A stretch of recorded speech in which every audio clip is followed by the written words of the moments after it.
Let me paint a picture. It's a random Tuesday night. You're sitting on your couch, phone in hand. You just checked your bank app. Again, your paycheck hit last Friday. And somehow, it already feels thin. Rent is paid. Groceries were more expensive than you planned. Your credit card balance didn't go down as much as you hoped. And you're thinking, I make decent money, so why does it still feel like I'm barely staying afloat? If you make around $75,000 a year, or you're aiming to, this video might be uncomfortable, but it might also explain everything you've been feeling. Because here's the thing, $75,000 sounds like a lot. On paper, it should feel like you've made it. But in 2026 America, it often doesn't. And today, we're going to talk about why. My name is Mike, and I spend way too much time thinking about how income actually translates into real-life freedom. If you're someone who works hard, earns what should be a good salary, but still feels behind, stressed, or confused about where the money keeps going, make sure to hit the subscribe button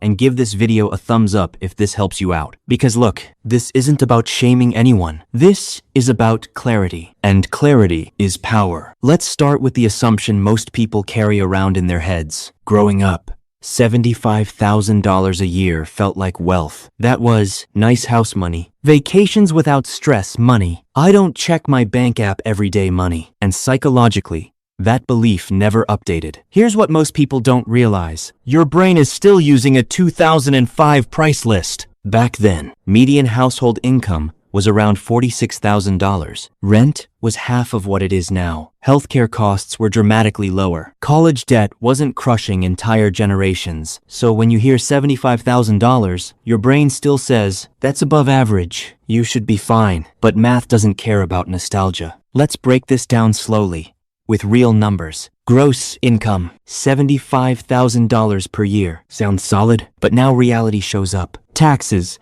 federal, state, payroll. On average, depending on your state, federal income tax, state tax, Social Security, and Medicare, you're losing about 28% right off the top. Let's be generous and say 25% total. That means $75,000, $18,750 in taxes equals $56,250 take-home pay. That's about $4,687 per month. This is the number that actually matters, not your salary, your monthly reality. Now, let's build a very normal, very average budget. Nothing extravagant, nothing irresponsible, just modern life. In 2026, average rent for a one-bedroom in many metro areas is around $1,700 to $2,200. Let's call it $1,900. Already, that's 40% of your take-home pay. And yes, you might be thinking, just move somewhere cheaper. We'll address that later. Electric, water,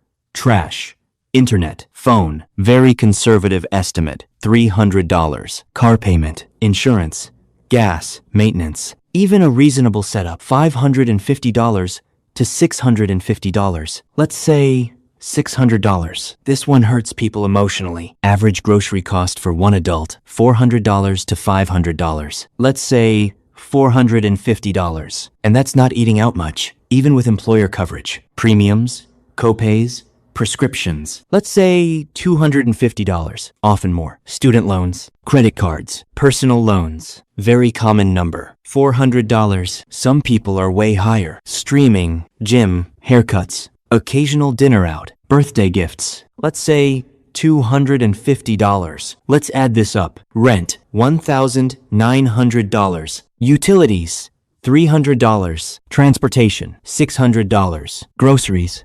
$450. Health, $250. Debt, $400. Life stuff, $250. Total, $4,150. Your take-home was $4,687. That leaves $537 per month. That's your margin, your buffer, your savings, your unexpected expense fund. And now, the big question. Does that feel rich to you? Here's where it gets really interesting. The pain isn't just the math, it's the expectation gap. You thought $75,000 would feel like relief. Instead, it feels like you're constantly one expense away from stress. You're doing everything right but not getting ahead. You can't tell if you're failing or if the system changed. This creates financial cognitive dissonance. Your brain says, I should be fine. Your bank account says, relax, but not too much. That tension is exhausting, and it leads to behaviors that quietly make things worse. Now, you might be thinking, okay,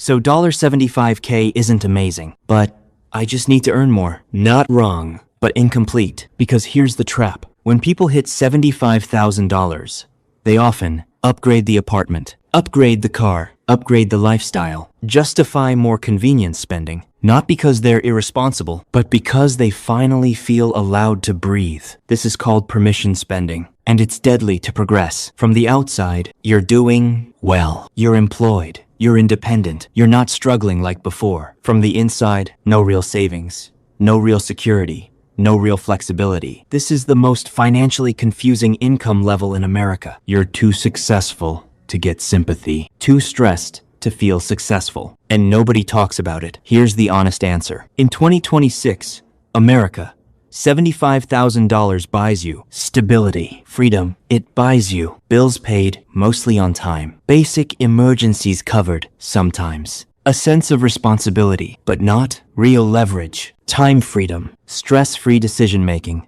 And that distinction matters. This is the most important part of the video, because the goal isn't to complain. The goal is movement. Step 1. Stop measuring success by salary. Salary is a vanity number. Cash flow and margin matter more. Ask, how many months could I survive with no income? How flexible are my expenses? Your life changes when you have 6 months of expenses in cash. Not invested, not locked, accessible. That's when $75K starts to feel different. Housing and transportation are everything. If you can lower these, you win instantly. No extra income required. This income level is powerful if you treat it like a tool. It gives you skill-building time, investment entry points, optionality, but only if you don't let lifestyle absorb it all. Here's the mindset shift that actually helps. Stop asking, why doesn't $75,000 feel like enough? Start asking, what is this income supposed to do for me? Security? Freedom? Acceleration? When you define the job, money starts behaving better. Look, if you make $75,000 and feel behind, you're not broken. You're not bad with money. You're not crazy. You're just living in a country where the rules changed quietly. But here's the good news. Once you see the game clearly, you can play it intentionally, and that's when everything starts to shift. If this video helped you name something you've been feeling for years, hit the like button. It tells the algorithm this conversation matters. Subscribe if you want more honest money breakdowns without fake hype. And comment below, does $75,000 feel like success or stress where you live? And I'll see you in the next one.